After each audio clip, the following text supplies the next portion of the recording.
Hello guys, ito ang bagong video natin. Naalala nyo dati na wala pa tayong kulay ng mga window, gaya ng window, doors, and walls. Wala pa tayong kulay, no? So ngayon ituturo ko sa inyo paano gumawa ng mga kulay-kulay color. So dito sa right side ng ano nyo, makikita nyo dito, ayan, mayroong palagay dito na mga materials. So pipiliin mo natin yung glass and mirror. So glass and mirror. So remember na hindi tayo makapag edit kung hindi tayo papasok, lalong-lalo na kung may mga ibang component yung group natin. Halimbawa itong si glass, di ba may frame, so hindi pwedeng i-diretso natin ganyan kasi may isama yung frame sa glass, no? So ang gawin natin is double click muna natin, pasukin natin, double click, tapos select nyo yung glass. Yan, glass na yan. Yan, glass na, no? Yan. So ulitin ko, yan, wala pang kulay, double click, tapos click nyo kung anong gustong kulay nyo, ganyan ba? Ayan, pwede. So ayan. At ito, since wala pa itong window, pwede kang gumawa ito kung parehas yung dimension, square or rectangular, pwede rin naman, kaya lang mag-move ka doon. Kung square siya, yes, ito yung perfect. Make align lang, make line dito sa gitna para may reference point ka.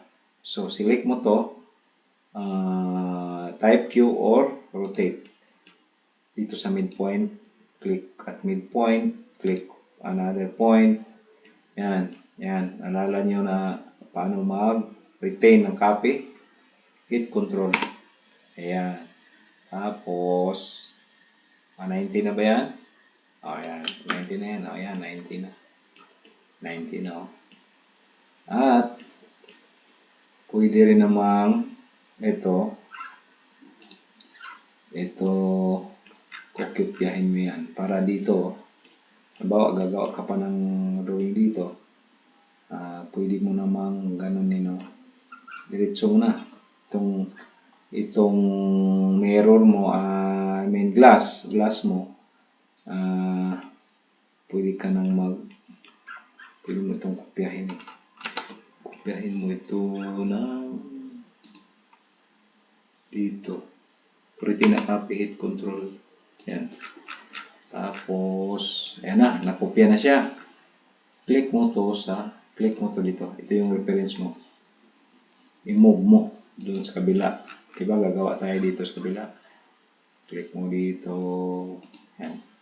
Nasa labas siya, diba? Yan, nasa labas. So, para makapagbutas tayo, kasi naka-group ito, double click mo to. Ayan. Gagawin nating reference yung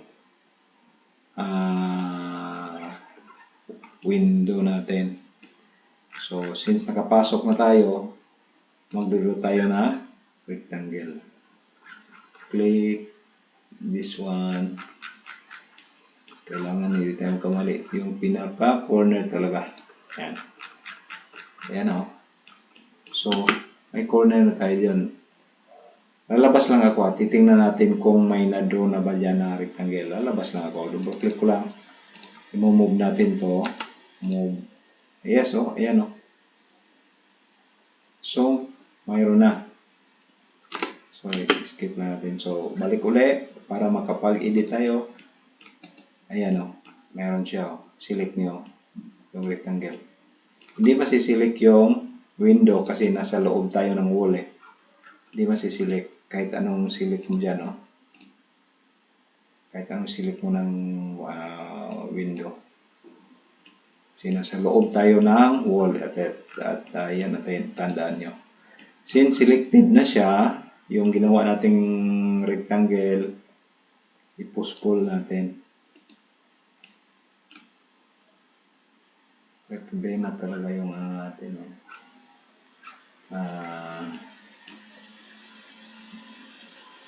Problema yun.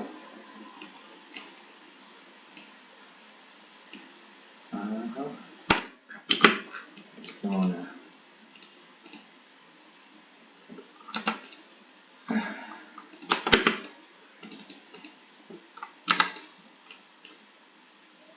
Ayan. Ayan na pala. Ayan. Tapos, ibalik natin. Ayan. Ayan na. Move 10. Ayan.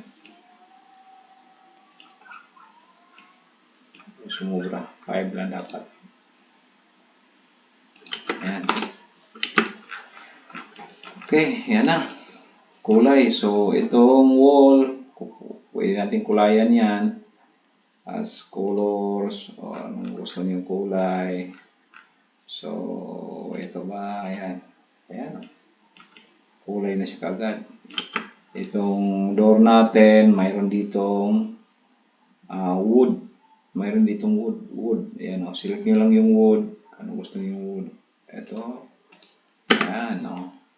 Wood na yan. Wood. Ayan. Wood na yan. So, ayan muna. Hanggang dito lang muna sa ngayon. Ayan na. Simpleng SketchUp. Ito mga reference point. Huwag niyong huwag kayong dyan. Pwede niyong i-erase. Erase yan. Tapos magkamali kayo. Control Z lang. Control Z. Mali. Kamali. Yan. At pwede nating tanggalin yan na yan. Ayan. So, yan. Ito ay simpleng example. Simpleng example lang. Ito pala, i-move natin ito ng paloob na 10. Ayan. So, pag nagkamali, ayan. Ito pala, since hindi ito parehas, no? Pwede natin iparehas to by using, tingnan natin ba? Ito, click nyo lang to, click nyo to, tapos click nyo to, tapos tingnan natin. Iyo, parehas na. Yan, parehas na. So, hanggang dito na lang muna sa example natin. Sana nagustuhan niyo yung video.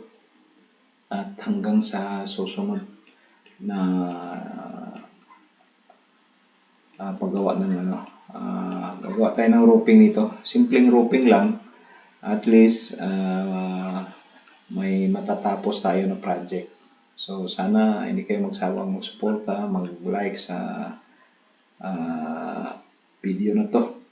Simple na example pero nakakatulong din. Thank you at magandang gabi sa lahat.